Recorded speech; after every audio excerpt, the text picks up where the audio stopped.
पारिवारिक आय 3 लाख रुपए तक वार्षिक है, उन्हें राज्य सरकार की दयालु योजना के तहत कवर किया जाएगा। इस योजना के तहत परिवार के किसी सदस्य की मृत्यु या स्थायी दिव्यांगता की स्थिति में वित्तीय सहायता प्रदान की जाएगी। क्योंकि हमारे जो ये दूध ये हैं, ये चाहे सर्दी है, चाहे गर्मी है और चाहे बरसात है, ये जोखिम भरे समय के अंदर लोगों तक सेवाएं पहुंचाने का काम निरंतर दिन रात करते हैं और समय के ऊपर पहुंचाते हैं। हमने ये निर्णय किया कि उनको इस बीमा कवर के अंदर कवर किया जाएगा ताकि उनको सुरक्षित, परिवार को सुरक्षित किया जा सके। और कल हमने दुग्ध उत्पादकों के लिए कुछ कल घोषणाएं भी की थी, उसका भी मैं जिक्र करना चाह रहा हूं, क्योंकि कल दूध उत्पादक समितियां वो हमने बुलाई थी। ऐसी 35,000 दुग्ध सहकारी समितियों से जुड़े दूध उत्पादकों की अप्रैल, मई, जून के 15 करोड़ 59 लाख रुपए वो सब्सिडी के उनके रुके हुए थे।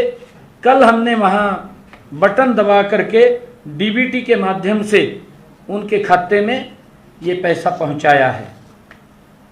इस वित्त वर्ष के दौरान अंत्योदय परिवारों के सदस्यों की प्रोत्साहन राशि 5 रुपये प्रति लीटर से बढ़ाकर 10 रुपये प्रति लीटर कर दी गई है। कल हमने ये निर्णय किया था। इसी योजना के अंतर्गत पिछले वित्त वर्ष में 39 करोड़ 37 लाख की सब्सिडी दी गई थी, जो कि इस वित्त वर्ष योजना का बजट हमने 100 करोड़ रुपए कर दिया है। हमने 5वां जो कार्य दुग्ध उत्पादकों के लिए किया, मुख्यमंत्री दुग्ध उपहार योजना के तहत वीटा के जून 2024 तक के लगभग 41 करोड़ रुपए की राशि लंबित बिलों की अदायगी विभाग द्वारा वो थी। हमने कल इसका भी निर्णय किया है कि वो 2-3-4 दिनों के अंदर ये सारा का सारा पैसा उन तक पहुंच जाएगा, वो भी जारी करने का हमने निर्णय किया है। और ताकि किसी को भी कोई दिक्कत परेशानी ना हो, उसको लेकर के हमारी सरकार ये प्रमुखता से दुग्ध उत्पादकों के लिए, चाहे हमारे जो किसान है, जो पशुपालक हैं, ऐसे सब लोगों के लिए हमने ये काम किया है। आज के जो हमारे, क्योंकि एक प्रमुखता से जो हमने हमारी कैबिनेट ने फैसला किया था, हमने फैसला किया था कि किसानों को उनके खाते में बारिश कम होने की वजह से 2-2 हज़ार रुपये हम भेज रहे हैं। आज हमने उसकी फर्स्ट किस्त जारी की है और उस फर्स्ट किस्त के अंदर हमने 525 करोड़ रुपया भेजा है। क्योंकि आप लोगों के बीच में मैं कुछ क्वेश्चन वो विपक्ष से करना चाह रहा हूँ, क्योंकि आजकल वो प्रदेश के अंदर हमारी पार्टी के प्रति, क्योंकि कांग्रेस अपना राजनीतिक लाभ लेने के लिए, अपनी खोई हुई राजनीतिक जमीन को तलाशने के लिए हमारी सरकार के प्रति ऊल जुलूल, निराधार, तथ्यहीन, भ्रामक व झूठे आरोप लगा रही है। इसके लिए उन्होंने एक यात्रा शुरू की है, उसको जानते हैं। मैं उनको पूछना चाहता हूं कि हमारी सरकार ने, मैं 10-11 क्वेश्चन तैयार किए थे, परंतु कांग्रेस की स्थिति इतनी खराब है कि इतने ज़्यादा क्वेश्चन हो गए मेरे पास। मैं सोच रहा था कि हम लगातार काम कर रहे हैं और क्वेश्चन बढ़ते चले गए। मैं पूछ रहा था, अभी ये किसानों से संबंधित क्वेश्चन पूछ रहा हूँ मैं, और भी होंगे बचे हुए, वो भी अभी क्योंकि मैं लिख रहा था तो ध्यान नहीं रहे। परंतु मैं उनसे ये पूछना चाहता हूं कि हमारी सरकार पिछले 10 साल के कार्यकाल में अन्नदाता किसान के हित में अनेक कल्याणकारी योजनाएं चलाई हैं और किसानों के लिए ऐतिहासिक फैसले हमारी सरकार ने लिए हैं। हमने पिछले 10 वर्षों में 50,65,264 मीट्रिक टन बाजरे की खरीद एमएसपी पर की है। उस पर बाजरे पर हमने भावांतर भी दिया है। मैं आज आपके माध्यम से किसानों के हितैषी होने के नाम पर जो घड़ियाली आंसू बहा रहे हैं, जो घूम रहे हैं हिसाब मांगते हुए, मैं उनसे पूछना चाहता हूं कि आपका 10 साल का कार्यकाल रहा, आप भी 2004 से लेकर के 2014 तक 10 वर्ष तक सत्ता में रहे। आप ये बताने का काम करें कि हरियाणा प्रदेश के किसान का बाजरा एमएसपी पर कितना खरीदा है। आपकी जो फिगर थी 50 लाख, हाँ मैं फिगर बता रहा हूं, 50,65,264 मीट्रिक टन एमएसपी पर खरीदा है। भावांतर भी दिया है हमने, ये एमएसपी पर खरीदा है और भावांतर भी दिया है। मैं उन लोगों को पूछना चाहता हूं, वो भी अपना एक पत्र जारी करके बताएं कि हमारी 2014 से लेकर के 2010 तक सरकार रही है कि आपने कितना एमएसपी पर खरीदा है। दूसरा मैं ये क्वेश्चन पूछना चाहता हूं कि दूसरी बात यह भी मैं बताना चाहता हूं कि हमने पिछले 10 सालों में कुल 33,52,000 मीट्रिक टन सरसों एमएसपी पर खरीदी है। उन्होंने अपने 10 साल में कितनी सरसों एमएसपी पर खरीदी है, वो अपने प्रदेश के, हरियाणा प्रदेश के किसान को बताने का काम करें, इसके ऊपर जवाब देने का काम करें कि उनका भी 10 साल का कार्यकाल रहा। हमने तो 33,52,000 मीट्रिक टन किसान की सरसों एमएसपी पर खरीदी, वो भी बताएं कि उन्होंने 10 सालों में कितनी सरसों एमएसपी पर खरीदी है। तीसरा मेरा क्वेश्चन है कि 10 साल के कार्यकाल में 96,232 मीट्रिक टन सूरजमुखी की खरीद हमने एमएसपी पर की है। हमने वर्ष 2023-24 में सूरजमुखी की भावांतर भरपाई योजना के तहत किसानों को भाव के अंतर की भरपाई करके एमएसपी के बराबर भाव देने की नई पहल शुरू की है। उन्होंने सूरजमुखी के खरीद के मामले में भी किसानों के साथ धोखा किया है, जो ये आजकल हिसाब मांग रहे हैं। यदि मेरा यह आरोप गलत है तो वो बताएं कि उन्होंने अपने 10 वर्षों में अपने शासनकाल के अंदर कितनी सूरजमुखी किसान की एमएसपी पर खरीदी है, ये बताने का काम करें। खाली इधर उधर के आरोप नहीं लगाने चाहिए, झूठ नहीं बोलना चाहिए। चौथा मेरा क्वेश्चन है कि 2005 से 14 तक हमारा अन्नदाता अपनी आलू, प्याज, टमाटर जैसी फसलें हर वर्ष सड़कों के ऊपर फेंकता था। आप लोगों को भी मालूम है, क्योंकि आप लोग दिखाते थे। आप तो जहां किसान ट्राली झाड़ के सड़क के ऊपर चला जाता था, सबसे पहले आप ही दिखाते थे उसको। वो सड़क के ऊपर फेंकने के लिए मजबूर होता था। याद कीजिए, और आज का समय जब किसानों को पूरा भाव देने का काम हमारी सरकार कर रही है। हमारी सरकार ने सुनिश्चित किया है कि बागवानी किसानों को बाजार भाव में गिरावट की मार न झेलनी पड़े, इसके लिए हमने भावांतर भरपाई योजना के तहत बागवानी फसलों को भी सुरक्षित करने का काम ये हमारी सरकार ने मूल्य निर्धारण किया है।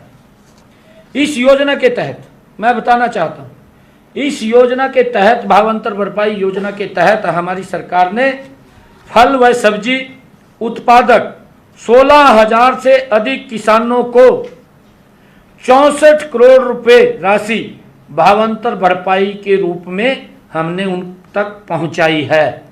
ये हमारे 10 वर्षों का कार्यकाल है। वो भी बताएं कि उन्होंने इसके लिए भावांतर भरपाई में कोई काम, कोई नीति, कोई योजना बनाई है। झूठ बोलने का कोई फायदा नहीं है। हमारी सरकार उनसे ये जवाब मांगने वालों से पूछना चाहती है कि वो भी बताएं कि उन्होंने कौन कौन सी स्कीम के अंदर उन किसानों को लाभ पहुंचाया है। पांचवा मेरा क्वेश्चन है कि हमने 14 अन्य फसलें भी रिकॉर्ड खरीद एमएसपी पर की है, कर रहे हैं, आपके सामने है। अब हमने फैसला लिया है कि शेष जितनी भी फसलें किसान की हैं, एक एक दाने को उसको भी हमारी सरकार एमएसपी पर खरीदने का काम करेगी। मैं उन लोगों से पूछना चाहता हूं जो लोग झूठ का डंडोरा पीट रहे हैं पूरे हरियाणा प्रदेश के अंदर, वो ये बताने का काम करें कि उन्होंने अपने समय में कितनी फसलें एमएसपी पर खरीदी हैं। वो भी जारी करें, वो बताएं ना कि 10 वर्षों के अंदर वो सत्ता के अंदर है, केंद्र के अंदर सरकार थी, प्रदेश में भी सरकार थी, वो बताने का काम करें। हमने तो बताया है कि नहीं, हमने पिछले 10 वर्षों के अंदर 14 अन्य फसलें एमएसपी पर खरीदी हैं और हमने अब निर्णय लिया है कि किसान की सारी फसलें हम एमएसपी पर खरीदेंगे। परंतु वो जो झूठ फैला रहे हैं, जो झूठ बोल रहे हैं, वो भी बताने का काम करें कि हमारा 10 साल का कार्यकाल था, कितनी फसलें एमएसपी पर खरीदने का काम वो उनकी सरकार ने किया है। छठा मेरा क्वेश्चन है कि फसल की खरीद और अन्य सरकारी लाभों के लिए बोई गई फसल का पंजीकरण और सत्यापन किए जाने के लिए 4 जुलाई 2019 से मेरी फसल मेरा ब्यौरा पोर्टल का आरंभ किया गया। राज्य सरकार ने पिछले 8 सीजन में 30 लाख किसानों के खाते में सीधे 1,12,000 करोड़ रुपए की धनराशि आवंटित की गई है। हमने यह व्यवस्था की है कि फसल बेचने के बाद 72 घंटे के अंदर अंदर फसल की बिक्री का पैसा सीधा किसान के खाते के अंदर जमा हो जाएगा। यदि किसी कारण से 72 घंटे से देरी होती है अदायगी में, तो उस किसान को 9% की दर से ब्याज देने का प्रावधान भी ये हमारी सरकार ने किया था। और मैं आज आपको बताना चाहता हूं, वो लोग भी इस बात को जरूर सुने कि जिन किसानों की पेमेंट किसी कारण से 72 घंटे में जमा नहीं हुई, उनको ब्याज के रूप में 1 करोड़ रुपए से अधिक की राशि देने का काम भी हमारी सरकार ने किया है। जो लोग ये हिसाब मांग रहे हैं, मैं उनको ये आईना दिखाना चाहता हूं कि हमारी सरकार किस प्रकार से मजबूती से किसान हित के अंदर निर्णय भी ले रही है, किसान को मजबूत भी कर रही है, किसान को सशक्त भी करने का काम हमारी सरकार कर रही है। वो जो घूम रहे हैं, क्योंकि उनके पास अब लोग नहीं हैं। मैं तो कल देख रहा था और दीपेंद्र हुड्डा कह रहा था, कहा टिकटाड़ा की लाइन लग रही, कोई नहीं आ रहा, कांग्रेस के पास टिकट मांगने भी नहीं आ रहा, ऐसी स्थिति होगी। अब ये कहना पड़ गया कांग्रेस के नेताओं को कि लाइन लग रही है टिकट मांगने वालों की, परंतु टिकट लेने भी नहीं आ रहा। ऐसी स्थिति कांग्रेस की, क्योंकि उन्होंने लोगों का शोषण किया है। लोग जानते हैं उनके कार्यकाल को क्या हालात किए हैं। सातवां मेरा क्वेश्चन है कि हमारी डबल इंजन की सरकार ने, आदरणीय नरेंद्र मोदी जी की सरकार और हरियाणा की भारतीय जनता पार्टी की सरकार, हमारी इस डबल इंजन की सरकार ने दिसंबर 2018 में प्रधानमंत्री किसान सम्मान निधि योजना शुरू की। इसके तहत छोटे व सीमांत किसानों को 3 किस्तों में हमारी सरकार 1 साल के अंदर 3 किस्तों में 2-2 हजार रुपए के हिसाब से भेजने का काम करती है और एक साल में 6,000 रुपये किसान तक पहुंचाती है। इस योजना के अंतर्गत मुझे खुशी है बताते हुए आज आप लोगों के बीच में कि हमारी इस डबल इंजन की सरकार ने हरियाणा प्रदेश के 20 लाख किसानों के खाते में 17 किस्तों में जो जारी हुई है, 17 किस्तें, 17 किस्तों में 5,790 करोड़ रुपया हरियाणा प्रदेश के किसानों के खाते में डायरेक्ट पहुंचाने का काम ये हमारी सरकार ने किया है। जो लोग ये घूम रहे हैं अलग अलग चेहरे बदल करके और आजकल ईमानदारी का नकाब पहन रहे हैं, नकाब पहन रखा है, जब सत्ता में आ जाएगा और नकाब उतर जाएगा, फिर दूसरा रूप हो जाएगा उनका। वो भी बताएं कि 10 सालों में ऐसी किसानों के हित की कोई योजना शुरू की है क्या? मैं उनको पूछना चाहता हूँ, बताने का काम करें ना, वो हिसाब मांगते घूम रहे हैं ना, और ये बताने का काम करें कि 10 सालों में उन्होंने इस प्रकार का कुछ सोचा है क्या? भी किसान का हालत खराब है, किसान को दिक्कत आ रही है, उनके लिए कुछ ना कुछ हम खड़ा करें। तीसरा, मैं 8वां क्वेश्चन है मेरा, 8वां क्वेश्चन है कि हमने नहरों का सही रख रखाव करके उनको तर्क संगत ढंग से नहरी पानी की आपूर्ति सुनिश्चित करके अंतिम टेल तक पहली बार हमारी सरकार ने पानी पहुंचाने का काम किया है। पिछले 40 वर्षों में, क्योंकि ये पीछे 10 साल ये भी रहे हैं, उससे पीछे भी रहे हैं, पिछले 40 वर्षों में कभी पानी नहीं पहुंचा। उदाहरण के तौर पर मैं बताना चाहता हूं, ये पहली बार किसान के हित के अंदर अंतिम टेल तक पानी पहुंचाने का काम हसनपुर, धनचौली, माधोगढ़ व सुरहेती माइनरों की टेल पर 39 वर्ष के बाद तथा निम्बाहेड़ी माइनर में 30 वर्ष के बाद ये पानी पहुंचा है। एक योजनाबद्ध तरीके से हमारी सरकार ने कि किसान तक उसको लाभ पहुंचे, उसके खर्चे कम हों, लगातार हमारी सरकार ये काम कर रही है। वो भी बताने का काम करें कि उनके समय के अंदर 10 वर्ष रहे, 10 वर्षों के अंदर आपने नहरों के अंदर पानी पहुंचाने का काम कितनी दूरी तक किया है, बताने का काम करें।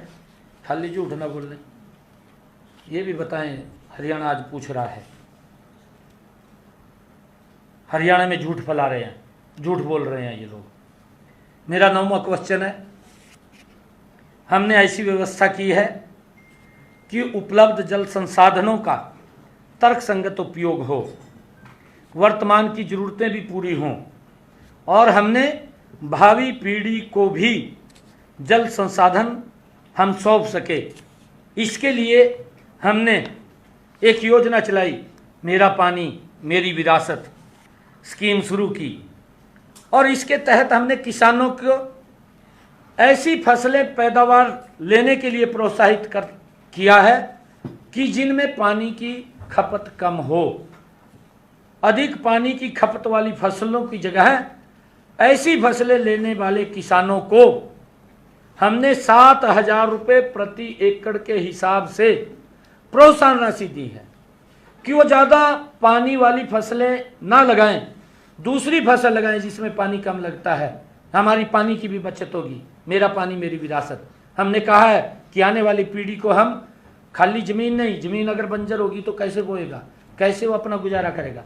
हम जब विरासत के अंदर उसको पानी भी देने के लिए हमने उसकी योजना बनाई है, मेरा पानी मेरी विरासत, और उसके तहत हमने 7,000 रुपये प्रति एकड़ के हिसाब से देने का काम किया है। और मुझे ये बताते हुए कि हमने एक और योजना इसके साथ सीधी बिजाई की भी वो अनूठी योजना शुरू की है। जैसे धान की सीधी बिजाई करते हैं, इसका भी उद्देश्य यही है कि पानी की बचत हो। और यह योजना प्रदेश के 12 जिलों अंबाला, यमुनानगर, करनाल, कुरुक्षेत्र, कैथल, पानीपत, जींद, सोनीपत, फतेहाबाद, सिरसा, हिसार तथा रोहतक में शुरू की गई। धान की सीधी बिजाई करने वाले किसानों को भी हमने 4,000 रुपये प्रति एकड़ के हिसाब से उनको इंसेंटिव दिया, अनुदान दिया है। और इन दोनों पहलों के तहत अब तक किसानों को हमने 255 करोड़ रुपया डायरेक्ट उनके खाते के अंदर पहुंचाया है। जो हिसाब मांग रहे हैं, क्या उन्होंने भी इस बारे में सोचा है? वो बताने का काम करें। क्या उन्होंने इसके बारे में दूर तक कोई प्लानिंग भी की थी? उनकी तो प्लानिंग होती थी कि किसान की जमीन को कैसे दफा 4 और दफा 7 का वो दिखा करके कैसे हड़पी जाए, कैसे बिल्डरों को दी जाए, ये उनका ध्यान रहता था। ऐसी चीजों के ऊपर उनका ध्यान नहीं रहता था। वो बता देंगे आपको। ये मैंने आपको फिगर बताई है आज कि हमने इस योजना के तहत इतने पैसे दिए हैं। ये किसान के हित के अंदर है। ये जो लोग बोल रहे हैं, ये हिसाब मांग रहे हैं, झूठ बोल रहे हैं, झूठ फैला रहे हैं, मैं तथ्यों से बात कर रहा हूँ। 10वां मेरा क्वेश्चन है कि हमने पराली जलाने की एक ज्वलंत समस्या थी। पोल्यूशन भी फैलता था। केजरीवाल भी बोलता था दिल्ली में बैठ करके कि हमारा हरियाणा और पंजाब का किसान वो पराली जलाता है और यहाँ पोल्यूशन फैलता है। ये मैं तो पंजाब के किसानों को भी कहना चाहूँगा कि माननीय सुप्रीम कोर्ट ने फैसला दिया है। माननीय सुप्रीम कोर्ट ने भी हरियाणा के इस फैसले की प्रशंसा की है और पंजाब सरकार को चिताया है और ये बात कही कि हरियाणा से सीख लें किस प्रकार से पराली प्रबंधन के ऊपर काम होता है। हमने पराली प्रबंधन के ऊपर काम किया है। हमने किसानों को 50% अनुदान पर 59,435 फसल अवशेष प्रबंध उपकरण उपलब्ध कराए हैं। इसी तरह से 80% अनुदान पर 6,794 कस्टम हायरिंग सेंटर स्थापित किए गए हैं, जहां से किसान फसल अवशेष उपकरण किराए पर ले सकता है। किसानों को 821 करोड़ रुपए की राशि सब्सिडी के रूप में दी जा चुकी है। उनको भी हम 1,000 रुपये प्रति एकड़ के हिसाब से कि अगर वो पराली ना जलाएं, उसको काट करके वो बेचने का काम करें, उसके लिए चाहे रिपर की व्यवस्था थी और चाहे हम अन्य बेलर की व्यवस्था थी, वो सारी की सारी हमने करके दी है और उसको हमने सब्सिडी पर भी दिया है। और इसके लिए किसानों को 1,000 रुपये प्रति एकड़ देने से 821 करोड़ रुपए की सब्सिडी हमने इसके माध्यम से, चाहे वो इंस्ट्रूमेंट है और चाहे पराली ना जलाएं, 1,000 रुपये उसके अंदर ये हमने ये इंस्ट्रूमेंट के लिए दिया है। 821 करोड़ रुपए की सब्सिडी इसके ऊपर हमने दी है। और इसी के साथ ही मैं आपको बताना चाहता हूं कि हमारी सरकार ने पराली प्रोत्साहन योजना के तहत 1,000 रुपये प्रति एकड़ की दर से किसानों को 232 करोड़ रुपए की राशि प्रोत्साहन के रूप में भी दी है कि वो अपनी फसल को न जलाएं। ये किसान तक पहुंचा है पैसा 232 करोड़ रुपए, जो ये हिसाब मांगते फिर रहे हैं। इब मोदी जी ने ये तो बना नहीं पाए आज तक, आज़ादी के बाद ऐसी सड़कें, ये पहली बार ऐसी सड़कें मिली हैं। इब तेल भी इनका खर्च कम हो रहा है, झूठ बोल रहे हैं और कहीं खट्टा नहीं लगता, राम ते जहाँ उसके ऊपर चलका और दुष्प्रचार करते घूम रहे हैं। वो भी बताने का काम करे, बताने का काम करें वो भी कि भाई पराली प्रबंधन के लिए हमने अपने समय के अंदर क्या काम किया है। उसको जफियाँ पहरे जो ये हमारे किसान को भी बदनाम करता था। हरियाणा के और पंजाब के किसानों को किस प्रकार से अपमानित किया कि हरियाणा पंजाब का किसान वो पराली जलाता है और कांग्रेस के लोग ये भूपेंद्र हुड्डा उन्होंने जफियाँ पहरिया, उसनों सीटें दे रहा और मिलकर के चुनाव लड़ रहा आपके सामने। यार मैं तो ये बात कह रहा आपके सामने किस प्रकार से। 11वां मेरा क्वेश्चन है, ये झूठ बोल रहे हैं। 11वां मेरा क्वेश्चन है कि हमारी सरकार के दौरान फसलों का जो प्राकृतिक आपदा में नुकसान हुआ है, खराबा हुआ है, हमने मुआवजे के तौर पर इनके समय के अंदर तो 1-1 रुपये, 2-2 रुपये, 5-5 रुपये का चेक पकड़ा देते थे। आपके सामने आपने छापे हैं, ये हरियाणा प्रदेश का किसान, वो तो खैर भूल नहीं है, जिस किसान के पास हो गया, बाकी थोड़ा सा भूल जाते हैं कि भाई पता नहीं गया भी नहीं गया, परंतु जिसके पास गया, आपने तो छापे हैं, दोबारा फिर छाप कर दिखाई दियो कहते नहीं गए थे। एक एक दो दो रुपए के चेक देते थे ये लोग। किसानों को जितना मुआवजा मिलना चाहिए था नहीं मिला, ये हिसाब मांगते फिर रहे हैं। और मैं आपको बताना चाहता हूं कि हमारी सरकार किसान के साथ मजबूती से प्राकृतिक आपदा में कंधे से कंधा मिलाकर के खड़ी हुई नजर आई। मुझे खुशी है इस बात की कि हमने किसानों को फसल के खराबे के रूप में पिछले 10 वर्षों में हमारी सरकार ने, इस डबल इंजन सरकार ने, नरेंद्र मोदी और भारतीय जनता पार्टी की सरकार ने इन पिछले 10 वर्षों के अंदर 13,276 करोड़ रुपया मुआवजे के रूप में किसान के खाते के अंदर पहुंचाने का काम किया है। जो ये हिसाब ठाए घूम रहे हैं, ये भी बताने का काम करें। 10 वर्ष तक रहे हैं, किसान के फसल के ऊपर ओले पड़ जाते, ये अंदर बैठ जाते एसी वाले कमरे में, बाहर निकल के नहीं देखते थे। फिर 2 रुपये का, 1 रुपये का, 5 रुपये का चेक भेजते थे, 500 रुपये उसको खोलने में लगते थे, और 1 रुपये का चेक देके वो माथे को पीटता था, ये मेरे गिल क्या कर दिया। इस प्रकार की स्थिति इनके समय में किसानों के साथ करते थे। 12वां मेरा क्वेश्चन है, 13,276 में जो राजस्व प्रबंधन वाला या फसल बीमा ना योजना ना ना ना, वाला भी है, ये सारा है प्रधानमंत्री फसल बीमा, टोटल है। हमारा भी और हाँ टोटल 10 वर्ष। इनका भी पूछो 10 वर्षों में कितना दिया है। इन्होंने विरोध किया था प्रधानमंत्री फसल बीमा योजना का, कांग्रेस ने विरोध किया था। ये विरोध इसीलिए किया था कि क्यों किसान सशक्त होएगा इसके माध्यम से, वो सशक्त नहीं होना चाहिए, मजबूत नहीं होना चाहिए, इसके कारण से इन्होंने विरोध किया था। ये बताने का काम करें। 12वां मेरा क्वेश्चन है कि पिछली सरकार के दौरान CLU के नाम के ऊपर किसानों की जमीन किस प्रकार से उनकी खोज करके और बिल्डरों को दे दी जाती थी, आप सबके सामने है। उसके अंदर मोटा ये माल खाते थे, उसके अंदर तभी देते थे। किसान अपना चिंगाड़ा मारता रहता था, कराता रहता था, सुनने वाला कोई नहीं था। ये तो मनोहर लाल जी आए गए, उन्होंने छटवाए का कुछ किसानों की तो जमीन दी है, परंतु पिछले 10 वर्षों के अंदर हरियाणा प्रदेश के अंदर एक भी किसान ये नहीं कह सकता कि हमारी जमीन को जबरदस्ती खोसा गया है। हमने योजना बनाई भूमि पोर्टल के माध्यम से, किसान को अगर जमीन ली है उसका उचित मूल्य दे करके वो जमीन लेने का काम किया है। ये हिसाब मांगते फिर रहे हैं। जिनके मुंह भ्रष्टाचार के अंदर खून मद से पड़े हैं, वो लोग वो हिसाब मांग रहे हैं। अगर मुंह भी खोलते हैं उसके अंदर भी भ्रष्टाचार का खून निकलता है। किस प्रकार की स्थिति है भाइयों।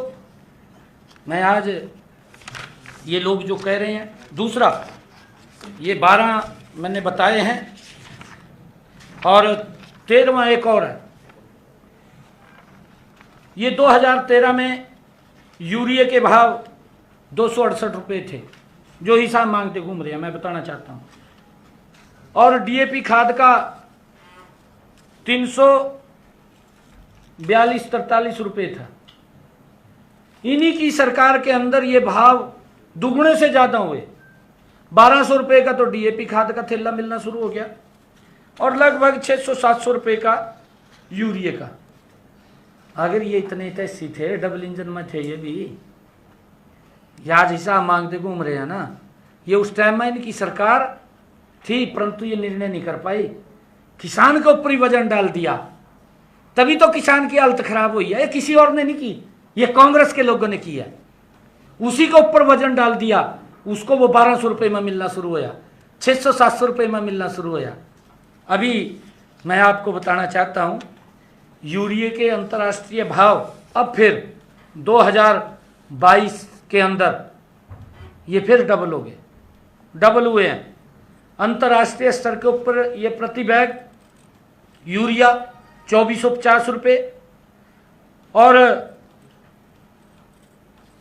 DAP खाद परंतु आज केंद्र के अंदर किसान हितैषी सरकार बैठी थी और किसान हितैषी सरकार ने तुरंत नरेंद्र मोदी जी ने अपनी कैबिनेट की बैठक बुलाई और कैबिनेट की बैठक बुला करके तुरंत ये निर्णय किया नरेंद्र मोदी जी ने कि ये जितना भार मेरे किसान के ऊपर पड़ेगा, ये किसान के ऊपर नहीं, ये मेरी सरकार के ऊपर पड़ेगा। इस सारे भार को मैं वहन करूंगा और किसान को उसी भाव के अंदर ये यूरिया और डीएपी खाद उपलब्ध होगा। आज उसी में ही मिल रहा है। और इसके ऊपर मैं आपको बताना चाहता हूं कि जो सब्सिडी इसके ऊपर है, लगभग 1,30,000 करोड़ रुपए की सब्सिडी ये नरेंद्र मोदी सरकार ये देश के किसानों को दे रही है। 1,30,000 करोड़ रुपए की सब्सिडी। किसान के ऊपर दबाव नहीं पड़ा, किसान के ऊपर वजन नहीं पड़ने दिया, क्योंकि दिल्ली के अंदर किसान हितैषी सरकार बैठी थी, किसान की चिंता करने वाली सरकार बैठी थी। परंतु जब ये यात्रा लेकर के निकल रहे हैं, मैं इनसे पूछना चाहता हूं, भाई आप तो मुख्यमंत्री थे, तब था या नहीं था? मुख्यमंत्री था, ये केंद्र में भी इनकी सरकार थी, प्रधानमंत्री था। एक शब्द इसने बोला हो जाकर के दिल्ली में, ये बात कही हो भी किसान को, हमारा तो ये हरियाणा प्रदेश किसानी प्रदेश है, यहां तो सारे किसानी करते हैं। अगर ये किसान हितैषी होता, ये दिल्ली में गया हो जाकर के इसने वहां बोले हो, कोई लेटर कार्ड का दिखाई दे भाई इसने प्रधानमंत्री के पास जाके हरियाणा के किसान की बात रखी है, भाई वही किसान के ऊपर इतना वजन पड़ गया, इसको कम किया जाए, इसको सब्सिडी दी जाए, नहीं दी। परंतु हमारी सरकार ने ये 1,30,000 करोड़ रुपए की सब्सिडी दे करके किसान को उसी भाव के ऊपर यूरिया देने का काम किया। मेरे ये कुछ क्वेश्चन थे, क्योंकि ये घूम रहा है।